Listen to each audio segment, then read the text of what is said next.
Hello everyone, पिछले lecture में हमने देखा था कि ट्रम्प सिंबल को कैसे लिखते हैं।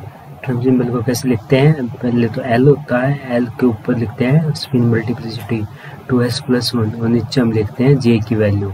हाँ, तो इसको हमने पिछले लेक्चर में देखा था, अब हम उसी को कंटिन्यू करते हैं। अभी हम देखते हैं कि पिछले लेक्चर में हमने पढ़ा था एल और एस कपलिंग। एल और एस कपलिंग में क्या होता था, दो इलेक्ट्रॉन है, दोनों की अलग अलग एल की वैल्यू है। एल की वैल्यू मतलब ऑर्बिटल एंगुलर मोमेंटम है, और दोनों इलेक्ट्रॉन का अलग अलग स्पिन मल्टीप्लिसिटी है, मतलब S1 और S2 है। तो फिर क्या करेगा, जो पहले L1 और L2 है वो एक दूसरे के साथ कपल करेगा और नई L की वैल्यू बनाएगा, और ऐसे ही जो S1 और S2 है वो एक दूसरे के साथ कपल करेंगे और एक नई S की वैल्यू बनाएंगे, और फिर जो नए L और S है वो कपल करेंगे और फिर J बनाएंगे। वो जो L1 है, L1 की वैल्यू यहाँ पे दोनों में 1 1 होगी, क्योंकि दोनों में इलेक्ट्रॉन p ऑर्बिटल में है। p ऑर्बिटल के लिए L की वैल्यू 1 होती है, तो दोनों के लिए 1 1 होगी। L1 और L2 की 1 1 हो गए। और फिर जो कैपिटल L निकलेगा वो कैसे निकलेगा, L1 + L2, उसके बाद L1 + L2 - 1, वो कहाँ तक जाएगा, ये L1 - L2 तक जाएगा। तो ऐसे देखेंगे तो क्या होगा, 1 + 1, और फिर एक होगा 1 + 1 - 1, और अगला 1 - 1। तो फिर L की वैल्यू कितनी निकल जाएंगी, 2 1 और 0। वैसे L की वैल्यू कितनी निकल गई, 2 1 और 0। अगर L की वैल्यू 2 है तो उसके लिए रिप्रेजेंट कैसे करते हैं, हम उसको D से रिप्रेजेंट करते हैं। अगर L की वैल्यू 1 है तो उसको हम P से रिप्रेजेंट करते हैं, और अगर L की वैल्यू 0 है तो उसको हम S से रिप्रेजेंट करते हैं। तो हमने क्या निकाल लिया, L की वैल्यू निकाल ली और L के सिंबल्स निकाल दिए। ऐसे ही हम कैपिटल S निकाल लेंगे, जैसे S1 है हाफ, और दूसरा है, दूसरे का भी स्पिन क्या है, हाफ ही है। तो फिर S1 + S2 क्या होगा, 1, और S1 - S2 क्या होगा, वो होगा 0, है ना। 1 + 1 = 1, और हाफ + हाफ = 1, और हाफ - हाफ = 0। तो मतलब क्या होगा, S की वैल्यू आ गई 1 और 0, और L की वैल्यू आ गई DPS। तो मतलब क्या होगा, तो अगर स्पिन मल्टीप्लिसिटी निकाल लेंगे 2s+1, 2s+1 निकालेंगे तो 1 के लिए तो हो जाएगी 3, और 0 के लिए हो जाएगा 1 हो जाएगा ना, क्योंकि S की वैल्यू अगर यहाँ पे 1 पुट करेंगे, 2 × 1 + 1 = 3, 2 × 0 + 1 = 1। तो इसके लिए स्पिन मल्टीप्लिसिटी कितनी हो गई, 3 और 1। तो मतलब क्या होगा, पहले तो हम हर एक L के ऊपर क्या लिखेंगे, 3 लिखेंगे, और फिर हर एक L के ऊपर 1 लिखेंगे। तो जो टोटल जो निकल जाएंगे हमारे ट्रम्प सिंबल निकलेंगे इससे इलेक्ट्रॉनिक कॉन्फ़िगरेशन के लिए, क्या निकलेंगे, D3 P3 और S3, और ऐसे ही फिर D के ऊपर स्पिन मल्टीप्लिसिटी D1 P1 और D1 S1 हो जाएगा। तो ये हमारे ट्रम्प सिंबल निकल गए 2p1 और 3p1 के लिए। फिर अगर हमने माइक्रोस्टेट देखी थी, जो सबसे पहले निकाल ली थी n वाले फार्मूले से, n divide by r factorial है ना, वो निकाला, तो वो फार्मूले से निकाल ली थी। तो इसमें माइक्रोस्टेट आई थी 36। और एक हमने देखा था पिछले लेक्चर में, अगर कोई भी ट्रम्प सिंबल है उसके लिए माइक्रोस्टेट निकाल लेंगे तो कैसे निकलेगी, 2s+1 × 2l+1, है ना। तो कोई भी ट्रम्प सिंबल क्या बताता था कि भाई एक एनर्जी की कितनी माइक्रोस्टेट है ना, एक एनर्जी की कितनी माइक्रोस्टेट है ना, वो बताता था ट्रम्प सिंबल। तो मतलब ये क्या होगा, अगर D3 में कितनी माइक्रोस्टेट होंगी उनको हम ऐसे निकाल देंगे। जैसे जिसके ऊपर है D3 है, 3 का मतलब क्या है, 2s+1, 3 का तो सीधा मतलब क्या है, 2s+1 ही है, जितने भी ऊपर जो लिखे हुए हैं, जैसे ये 3 है और यहाँ पे 1 है, तो उसका मतलब है 2s+1। और 2l+1 कैसे निकाल लेंगे हम, D के लिए L की वैल्यू कितनी होती है, 2 होती है। D के लिए L की वैल्यू होती है 2, हमने पीछे लिख रखा, D के लिए L की वैल्यू होती है 2, तो 2 × 2 4 + 1 = 5। तो क्या ये 2l+1 की वैल्यू हो जाएगी 5, और 2s+1 की है तो 3 है। ऐसे 3 × 5 15 हो जाएगी। ऐसे 3p के लिए 3 × 3 हो जाएगी। इसके लिए 2l+1 की वैल्यू, क्योंकि इसमें l की वैल्यू क्या होगी 1 होगी, p के लिए 2 × 1 + 1, 2 × 1 + 1 क्या हो जाएगा 9 हो जाएगा। हाँ, फिर ऐसे ही अगर 3s के लिए निकाल लेंगे तो 3 होगी, और ऐसे ही फिर 3d1 के लिए 5, और ऐसे टोटल को जोड़ के देखेंगे तो हो जाएगा 36। मतलब क्या हमने जो टर्म सिंबल्स निकाल लिए हैं और जो फार्मूले से माइक्रोस्टेट निकाल ली थी, इससे 2p1 और 3p1 के लिए वह दोनों इक्वल हो गई। तो हमने वेरीफाई कर लिया कि फार्मूले से और जो टर्म सिंबल से जो माइक्रोस्टेट आ रही है वह दोनों में इक्वल आ रही हैं। ऐसे ही हम इसके लिए देखेंगे 3p1 और 3d1 अगर इलेक्ट्रॉनिक कॉन्फ़िगरेशन है, इसमें क्या एक तो p1 में है उसके लिए l1 की वैल्यू हो जाएगी 1, वैसे d के लिए l की वैल्यू हो जाएगी 2, और फिर जो कैपिटल L है वो कहाँ तक जाएगा L1 + L2 से L1 - L2 तक जाएगा, मतलब उसके मैग्नीट्यूड तक जाता है। तो 1 - 2 = -1, तो उसको हम 1 ही लिखेंगे क्योंकि हमने उसका मैग्नीट्यूड लेना होता है ना। तो L1 + L2 क्या होगा 1 + 2 = 3, और 1 + 2 - 1 = 2, और फिर अगला 1 हो जाएगा। तो L की वैल्यू कितनी आ गई, ये आ गई। तो अगर L की वैल्यू 3 है तो उसका सिंबल क्या होता है F होता है ना। L की वैल्यू अगर 3 है तो उसका सिंबल होता है F, अगर 2 है तो उसका सिंबल होता है D, और 1 है तो उसका सिंबल होता है P। फिर ऐसे ही है, 2 इलेक्ट्रॉन है तो एक का हाफ है, दूसरे का भी हाफ स्पिन होगा, तो 2s+1 कितना हो जाएगा 3 और 1 ही होगा, क्योंकि s1 + s2 कितना होगा 1, और s1 - s2 क्या हो जाएगा हाफ माइनस हाफ क्या हो जाएगा 0। तो s की वैल्यू हो जाएगी 1 और 0, तो 2s+1 क्या हो जाएगा 2 × 1 + 1 3, 2 × 0 + 1 = 1। तो मतलब इसमें भी ऐसे ही होगा कि L हर एक L के ऊपर हम क्या लिख देंगे, जो स्पिन मल्टीप्लिसिटी है वो लिख देंगे। जैसे F D और P आ था ना, तो पहले लिखिए तो उसकी स्पिन मल्टीप्लिसिटी लिख देंगे हम 3, फिर उसके बाद हम लिख देंगे 1 लिख देंगे। और इसमें भी अगर फार्मूले से देखें तो माइक्रोस्टेट होती है 60 होती है, और ऐसे हमने जो टर्म सिंबल निकले हमारे उनसे कैलकुलेट करके देखेंगे। अगर 3f है, 3f मतलब इसमें 2s+1 की अमाउंट कितना है 3 है, 2s+1 तो 3 है, और f की वैल्यू कितनी होती है 3 होती है। तो 2 × 3, तो 2 × 3 और +1, 2 × 3 + 1, ये तो क्या हो जाएगा 2l+1 की वैल्यू हो रही है, 2 × L की वैल्यू क्या है 3 है F के लिए ना, F के लिए L की वैल्यू 3 होती है +1, तो ये कितना हो जाएगा 7 हो जाएगा, 6 + 1 7। तो इसमें इससे टर्म सिंबल के माइक्रोस्टेट कितने हो जाएंगे 3 × 7 21, ऐसे ही इसके D3 के लिए निकाल लेंगे 15 होंगे, ऐसे ही P3 के लिए 9 हो जाएंगे, और ऐसे सब की निकाल के जोड़ेंगे तो हो जाएगा 60 हो जाएगा। तो मतलब टर्म सिंबल इसमें भी हमने कैलकुलेट कर लिए, जितना फार्मूले से आ रहे हैं उतने हमारे टर्म सिंबल्स से आ रहे हैं।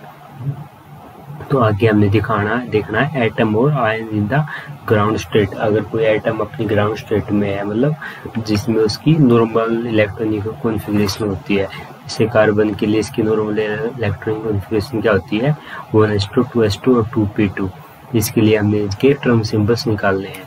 तो इसमें क्या होगा, दोनों इलेक्ट्रॉन p ऑर्बिटल में होंगे, मतलब इलेक्ट्रॉन p ऑर्बिटल में है ना, तो फिर उसके लिए L की वैल्यू क्या होगी, p के लिए L1 दोनों के लिए 1 होगा, L1 + L2 क्या हो जाएगा, फिर इसके कैपिटल L निकाल लेंगे तो ऐसे 1 + 1 = 2, फिर -1 उसमें से फिर 1, और फिर L1 - L2 ये हो जाएगा 0 है। और फिर ऐसे ही दोनों की स्पिन मल्टीप्लिसिटी क्या हाफ है ना, तो हाफ है तो S की वैल्यू क्या हो जाएगी 1 और 0, और ऐसे 2s+1 की वैल्यू क्या हो जाएगी 3 और 1। तो इनके लिए जो टर्म सिंबल आएंगे वो क्या होंगे D3 P3 और S1, क्योंकि 2 के लिए तो D होगा सिंबल, 1 के लिए P होगा, और 0 के लिए क्या होता है S होता है ना, D3 P3 और S3। और ऐसे ही D1 P1 और S1, मतलब हर एक L के ऊपर हमने दोनों स्पिन मल्टीप्लिसिटी की वैल्यू लिख देनी है।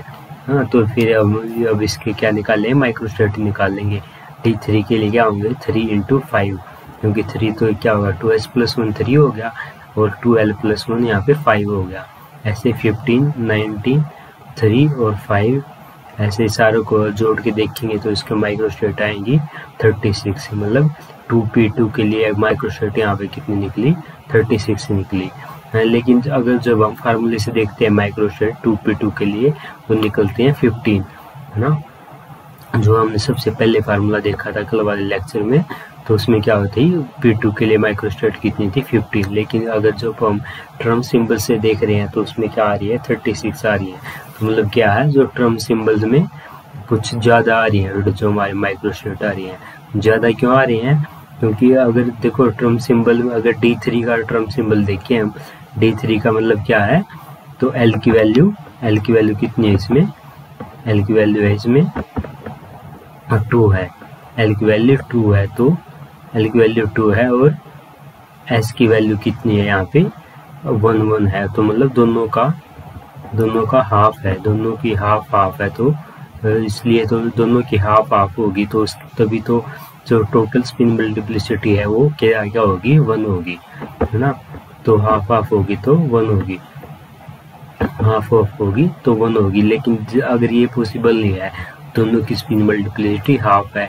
अगर देखो अगर दोनों की हाफ होगी तो फिर क्या होगा, दोनों ऊपर की साइड शो होगी, है ना। ऐसे साइन शो करेंगे दोनों को ऊपर की तरफ। लेकिन अगर हम एक ही ऑर्बिटल में शो करना होता है तो कैसे करते हैं, एक को ऊपर एक को नीचे, है ना। तो फिर क्या बता रहा है कि अगर D3 है ना, तो जो D3 में एक केस ऐसा आ रहा है कि भाई जो पॉसिबल नहीं है ना, जो इसमें दोनों ऊपर की तरफ साइन दिखा रखे हैं। इसमें जो हर्ट्ज रूल होता है उसमें वो पोली एक्सक्लूजन प्रिंसिपल होता है, वो कैंसिल आउट हो जाता है अगर ऐसा केस हो रहा है तो मतलब क्या है, कुछ केस ऐसे हो रहे हैं जो प्रैक्टिकली पॉसिबल नहीं है, लेकिन जो टर्म सिंबल से कैलकुलेट कर रहे हैं हम उसमें वो आ रहे हैं, हाँ। जो टर्म सिंबल से कैलकुलेट करें उसमें आ रहे हैं, लेकिन अगर प्रैक्टिकली भी अगर देखें वो पॉसिबल नहीं है। तो मतलब दोनों का हाफ नहीं हो सकता, और अगर वो दोनों अगर एक ही ऑर्बिटल में है। लेकिन अगर 2p1 3p1 है, अगर उसमें देखें उसमें पॉसिबल है, क्योंकि उसमें एक इसमें आ जाएगा ऊपर की तरफ, ऊपर की साइन की तरफ, एक इसमें आ जाएगा। मतलब एक तो 2p1 में आ गया और एक 3p1 में आ गया। तो क्या इसमें तो पॉसिबल है कि दोनों का साइन एक हो, लेकिन जो 2p2 है उसमें ये पॉसिबल नहीं है कि दोनों का साइन एक साथ ऊपर की तरफ हो, हाँ। तो फिर क्या है, हम इस वे से इनको नहीं निकाल सकते कि भाई जो अगर p2 का निकालना है हमें उनका, इस वे से जो टर्म सिंबल से निकालते हैं माइक्रोस्टेट वो सारे सही नहीं होते। लेकिन अगर अलग अलग हैं, जैसे 3p1 3d1 था, तो मतलब उनमें अलग अलग ऑर्बिटल थे, एक p था और एक d ऑर्बिटल था, ऐसे ना। तो अगर ऐसे ही जो पिछला किया था 2p1 3p1 उसमें भी ऐसा ही था, 2p थे ना। तो फिर क्या है, अगर अलग अलग ऑर्बिटल में है दोनों इलेक्ट्रॉन, तो उस केस में तो हम निकाल सकते हैं ऐसे कि वही जो सारे टर्म सिंबल्स थे, टर्म सिंबल से जो माइक्रोस्टेट आ रही थी वो इक्वल ही आ रही थी, लेकिन ऐसे नहीं निकाल सकते। जो ऐसा अगर एक में ही है, अगर 2p2 में ही दोनों हैं, तो उसमें कुछ केस ऐसे होंगे जो प्रैक्टिकली पॉसिबल नहीं है। जैसे ये वाला केस है, ये हमने एक एग्जांपल देके बताया कि भाई ऐसा केस को काउंट करें। अगर सिंबल से देख रहे हैं हम, D3 से देख रहे हैं, तो एक ऐसा केस भी आ रहा है, ऐसे और केस भी आ रहे होंगे जो पॉसिबल नहीं है, लेकिन ऐसे टर्म सिंबल में शो हो रहे हैं, हाँ। तो उसके लिए अगर एक की जैसे p2 है d2 है ना, अगर एक ही ऑर्बिटल में इलेक्ट्रॉन है तो उनको निकालने का एक अलग मेथड होता है। वो मेथड होता है ये वाला। मान लो हमने p2 के लिए निकालना है, p2 के लिए क्या निकालना है, तो अगर देखो एक बात ये देखो, अगर L को क्या बोलते हैं हम, ऑर्बिटल एंगुलर मोमेंटम होता है, और इसको क्या बोलते हैं, एजिमुथल क्वांटम नंबर बोलते हैं ना। अगर L की वैल्यू 1 है तो उसमें ml की वैल्यू, ml क्या है, मैग्नेटिक क्वांटम नंबर। जैसे p ऑर्बिटल लिखते हैं, p ऑर्बिटल में 3 लिखते हैं, एक को +1 लिखते हैं, अगले को 0 लिखते हैं, अगले को -1 लिखते हैं। जो ये लिखते हैं इसको हम बोलते हैं, ये होता है मैग्नेटिक क्वांटम नंबर। ये मैग्नेटिक क्वांटम नंबर होता है। तो L की वैल्यू अगर एल की वैल्यू 1 है तो उसमें एम एल की वैल्यू +1 0 और -1 होगी, तो इनको क्या बोल लेंगे, मैग्नेटिक क्वांटम नंबर बोल लेंगे इनको, है। तो फिर अब हमने क्या करना है, जैसे हम कैपिटल एल निकालते थे, कैपिटल एल क्या था, रिजल्टेंट था स्मॉल एल का, ऐसे हमने जो कैपिटल एम एल निकालना है, कैपिटल एम एल मतलब जिनका रिजल्टेंट होगा स्मॉल एम एल का। देखो तो फिर क्या किया हमने, एक टेबल बनानी है ऐसे, ये एक तो -1 है, मतलब -1 ये वाला, -1 ये वाला है, और ये है 0 वाला, 0 मतलब बीच वाला ऑर्बिटल, हाँ। और फिर एक क्या है +1 वाला, मतलब ये तीनों ऑर्बिटल ऐसे शो करें, एक ये वाला, एक ये, मतलब ऐसे तीनों ऑर्बिटल ऐसे शो हो रहे हैं ना। तो फिर अब हमने इसमें इलेक्ट्रॉन भरने हैं।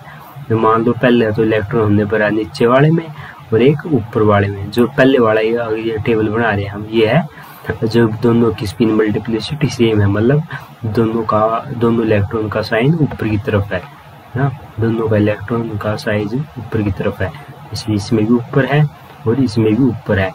तो फिर क्या किया हमने, एक इलेक्ट्रॉन -1 में भर दिया और एक 0 में भर दिया, तो मतलब एक यहाँ पे भरा -1 में, एक यहाँ पे 0 में भर दिया। तो इसका क्या होगा, एक का -1 है तो और 0 है, तो अगर इनका रिजल्टेंट ml निकाल लेंगे, मतलब सम निकाल लेंगे पूरे ml का, तो एक का तो -1 है, इसकी वजह से -1 हो जाएगा, 1 गुणा में -1, तो जो 0 वाला है उसको 1 गुणा में 0 0 ही रहेगा, तो रिजल्टेंट ml क्या होगा, इसमें -1 हो जाएगा, है ना, रिजल्टेंट ml -1 हो जाएगा। तो अगले केस में हमने क्या किया, एक तो -1 वाले में है और एक जो हमने +1 वाले में भर दिया, मतलब एक तो इसमें भर दिया और एक इसमें भर दिया ना, मतलब एक इसमें भर दिया, एक +1 वाले में भर दिया, एक -1 वाले में भर दिया। तो इसमें क्या होगा, इसकी वजह से 1 × -1 हो जाएगा और इसकी वजह से 1 × +1 हो जाएगा +1, तो जो इनका जोड़ होगा वो 0 हो जाएगा, -1 +1 इसका हो जाएगा 0। और ऐसे ही हमने क्या किया, अगले में इनमें तो भर लिया था, अब हमने ऊपर वाले में भर दिया और एक इससे ऊपर वाले में भर दिया, मतलब एक 0 वाले में भर दिया, एक +1 वाले में भर दिया। तो इसका 1 × 0 0 हो जाएगा और 1 × +1 क्या हो जाएगा, ये हो जाएगा 1, मतलब +1 हो जाएगा, इसका रिजल्टेंट कितना हो जाएगा, 1 हो जाएगा, +1 हो जाएगा।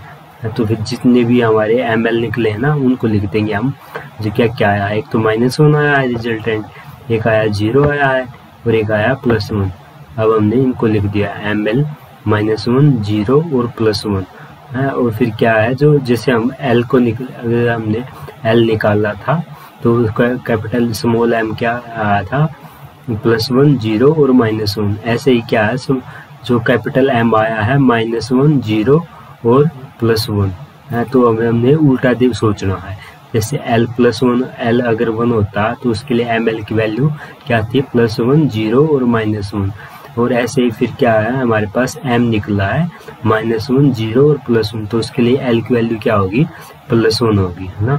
अगर l 1 है तो ml क्या होगा, -1 0 और 1।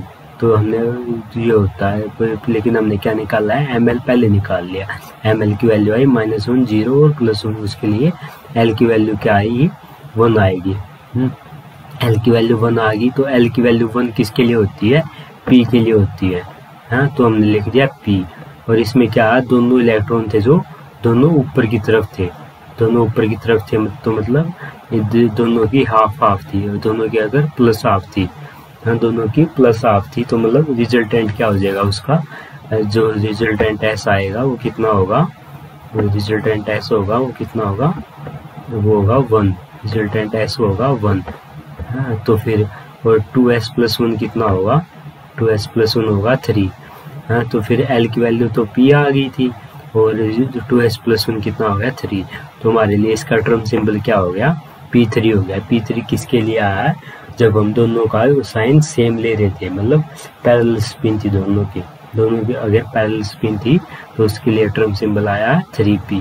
और ऐसे ही फिर हमने क्या करना है, एंटी पैरेलल स्पिन मानना है, एंटी पैरेलल स्पिन मानना है, उसके लिए s की वैल्यू क्या हो जाएगी, 0 हो जाएगी, और 2s + 1 की वैल्यू क्या होगी, मतलब 1 होगी, 2s + 1 की वैल्यू 1 होगी, किसके लिए, एंटी पैरेलल के लिए।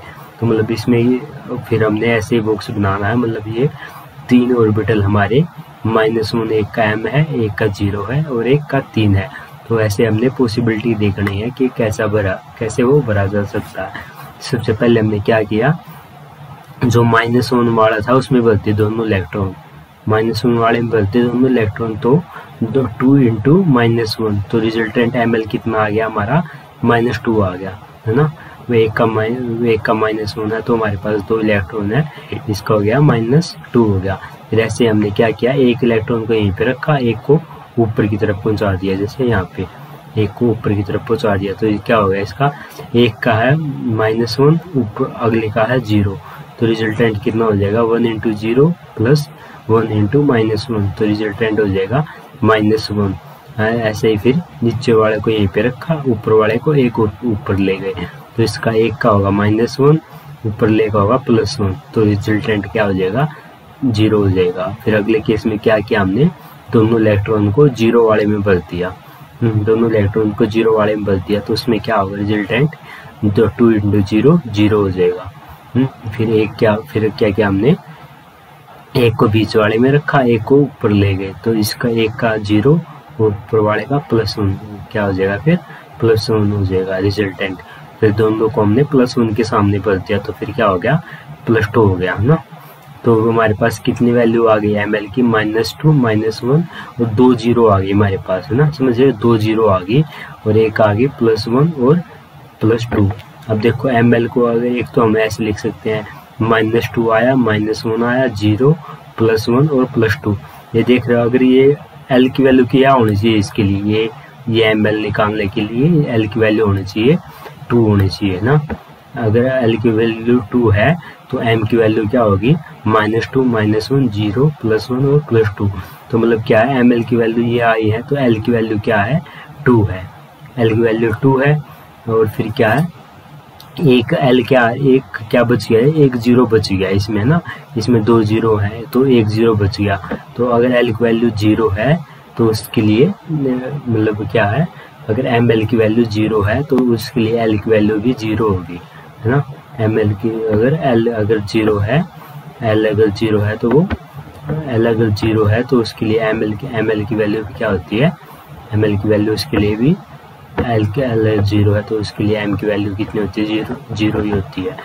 तो फिर यहाँ पे एक ml 0 बचा था तो उसके लिए L भी 0 बचा, तो मतलब एक S बच गया। और जो L2 आया था उसके लिए सिंबल क्या होगा, D होगा, है। और फिर इसमें जो 2s+1 कितना था, 1 था। क्यों था, क्योंकि जो एंटी पैरेलल थे ये, अगर एक का +½ था तो दूसरे का -½ होगा, तो उसके लिए तो हमने क्या निकालना, फिर इनके 2s+1 दोनों के ऊपर 1 आएगा, D के ऊपर 1 आएगा और S के ऊपर 1 आएगा। तो मतलब एंटी पैरेलल के लिए 2 टर्म सिंबल आ गए, एक तो ये D1 और एक ये हो गया S1। और टोटल कितने टर्म सिंबल आ गए, 3 आ गए, जैसे P3 और ऐसे एक D1 और एक है S1। तो फिर इसके लिए तो मतलब हमने एक इफेक्टिव वे निकाला, जो टर्म सिंबल मतलब ये पॉसिबल होंगे P2 के लिए। अगर आपके एग्जाम में आता है कि P2 के लिए टर्म सिंबल निकाल के दिखाओ, तो आपको इस वे से निकाल के दिखाने हैं। फिर जो टोटल माइक्रोस्टेट कितनी हो जाएगी, 3P के लिए क्या होगी, 2s+1 के इंटू 2l+1, 2s+1 कितना इसमें 3 है, और L की वैल्यू क्या होगी इसके लिए, P के लिए 1 होगी ना, 2 इंटू 1 + 1 = 3। तो ये इसके लिए हो जाएंगे 9, और D1 के लिए हो जाएंगे 1 इंटू 5, और ऐसे ही S के लिए हो जाएंगे 1। तो टोटल माइक्रोस्टेट कितनी हो जाएगी, ये हो जाएंगी 36 हो जाएंगी। समझ आ गया। तो इस तरीके से हमने निकालना है। अगर एक ही ऑर्बिटल में दोनों इलेक्ट्रॉन है, मतलब यहाँ पे क्या था, P में ही थे दोनों इलेक्ट्रॉन, तो उसके इलेक्ट्रॉन निकालने के लिए हमें इस वे से निकालना है, ठीक है। और अगला हमने देखना है, ऐसे ही अगर D2 का आ जाता आपके एग्जाम में, तो ऐसे निकालना हमने D2 का। D2 के लिए क्या होगा, D2 के लिए इसका मतलब 5 ऑर्बिटल होते हैं D2 में, है ना। D2 में क्या होते हैं, 5 ऑर्बिटल होते हैं, है ना, 5 ऑर्बिटल होते हैं। तो उसके लिए m की वैल्यू क्या क्या होती है, -2 होती है एक के लिए, एक के अगले के लिए -1 और अगले के लिए 0 वो अगले के लिए +1 और +2 होती है। और इनको हमने m की वैल्यू को ऐसे लिख लिया -2 -1 0 और +1 और +2 लिख दिया है। फिर अब ने क्या करना है, जो 2 इलेक्ट्रॉन है उनको हमने भर के दिखाना है, ऐसे ही जैसे पिछली बार भर के दिखाया था। पहले तो हमने इसके लिए भर के देख लेना पैरेलल स्पिन के लिए। पैरेलल स्पिन मतलब दोनों का साइन सेम होगा।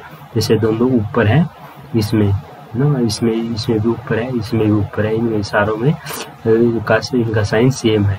जिससे क्या है, एक तो हमने -2 में बदल दिया एक इलेक्ट्रॉन, हाँ एक -2 में बदल दिया एक इलेक्ट्रॉन, तो क्या हो गया, और अगला इसके ऊपर वाले में बदल दिया, तो इसके रिजल्टेंट ml कितना हो जाएगा, -3 हो जाएगा, क्योंकि 1 × -2 और 1 × -1, तो -1 और -2 कितना हो जाएगा, -3 हो जाएगा। ऐसे ही एक को इसमें रखा, अगले को ऊपर बदल देना। फिर हमने क्या करना, नीचे वाले को नीचे रखना पहले इलेक्ट्रॉन को, फिर जो ऊपर है उनको एक एक बढ़ा के चले जाना। इसमें 0 वाले में था, उससे +1 वाले में, उससे -2 वाले में, ऐसे कर दिया।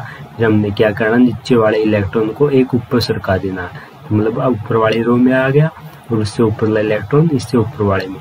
फिर क्या है, इसको यहीं पे रखा हमने सेकंड नंबर पे, इसको ऊपर ले गए, फिर इसको भी यहीं पे रखा, उसको +2 के सामने ले गए। फिर आगे ऐसे ही क्या करना है, नीचे वाले को एक और ऊपर सरका दिया है, यहाँ पे आ गया, फिर अगला यहाँ पे, फिर इसमें क्या किया, ये इसको यहीं पे रखा, इसको यहीं पे रखा, फिर इसको ऊपर सरका दिया।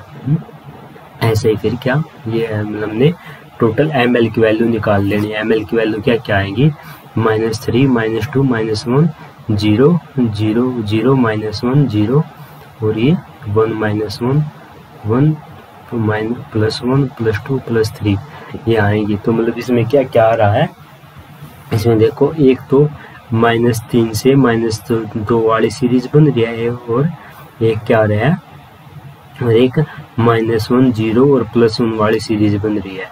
तो मतलब एक तो -3 से +3 तक वाली सीरीज बन रही है, और एक क्या -1 से +1 वाली सीरीज बन रही है। तो मतलब क्या है, तो एक तो होगी L की वैल्यू 3 होगी, और एक L की वैल्यू 1 होगी। तो मतलब अगर पैरेलल स्पिन है तो उसके लिए L की वैल्यू 3 और L की वैल्यू 1 आ रही है।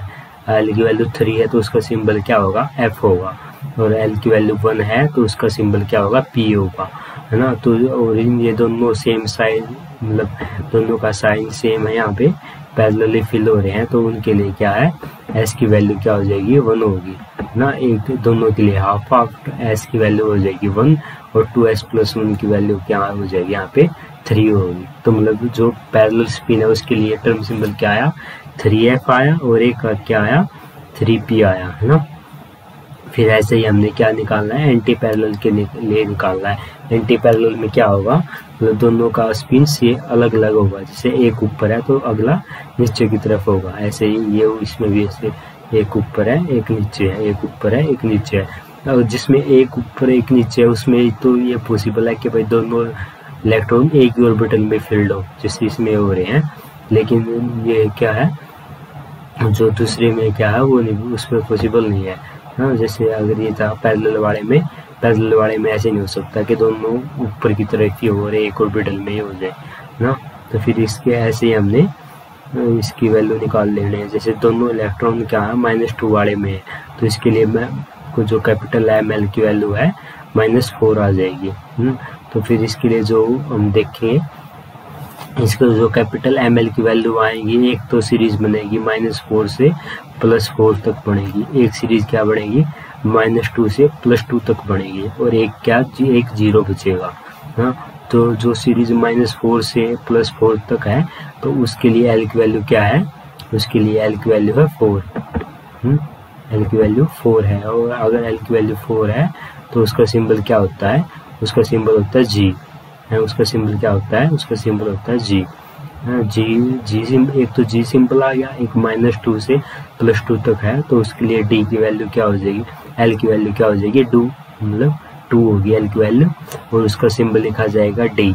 हाँ, और ऐसे ही अगर 0 है तो उसके लिए L की वैल्यू कितनी होगी, 0 होगी, और उसका सिंबल क्या लिखा जाएगा, S लिखा जाएगा। है। जो एंटी पैरेलल है, एंटी पैरेलल के लिए 2s + 1 कितना होगा, 1 की इक्वल होगा, क्योंकि एंटी पैरेलल है तो उसमें एक का अगर +1 है तो दूसरे का क्या होगा, -½ होगा।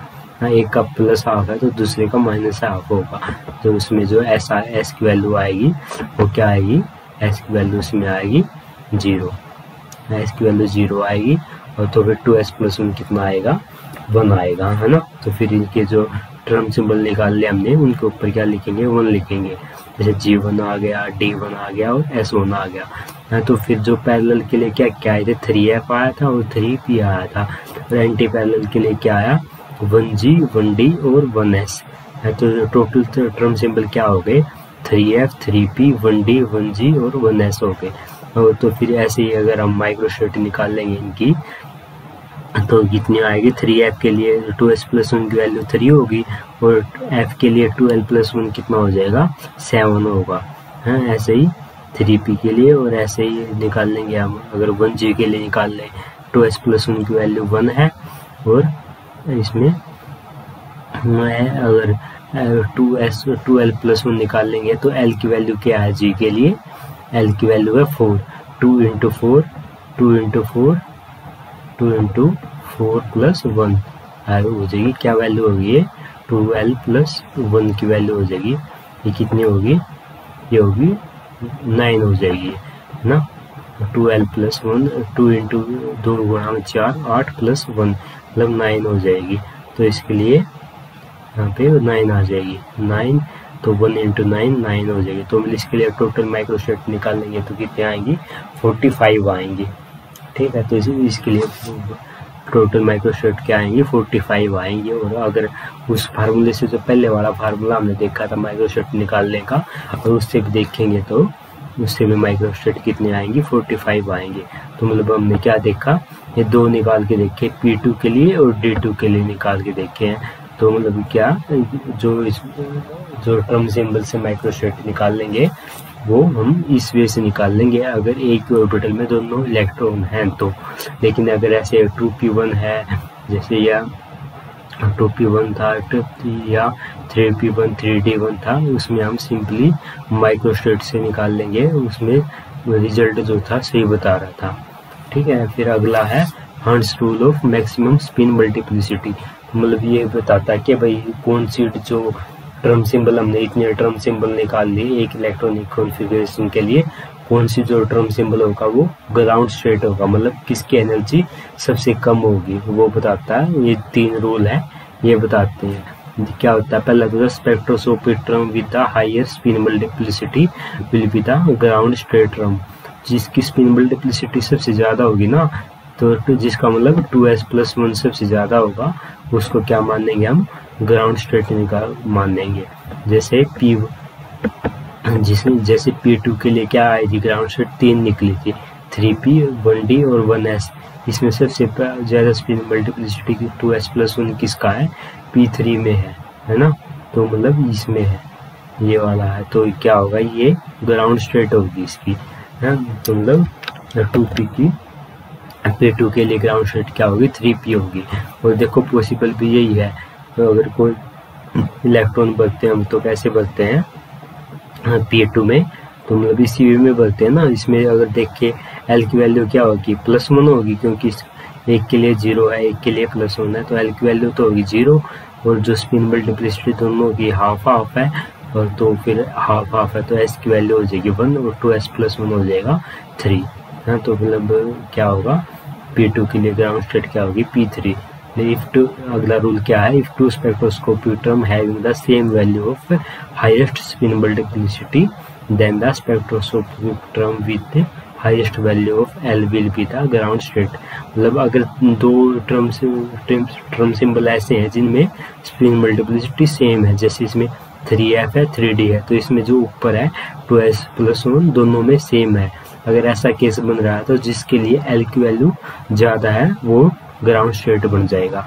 जैसे इसमें 3p1 है और 3d है, तो इसमें L की वैल्यू किस में ज़्यादा है, F में ज़्यादा है, तो 3f क्या है, 3f हो जाएगी, ग्राउंड स्टेट बन जाएगी, है ना, ग्राउंड स्टेट बन जाएगी। और फिर अब अगला रूल है J की वैल्यू के लिए, क्या हमने J की वैल्यू क्या लेनी है भाई, अपनी ग्राउंड स्टेट में।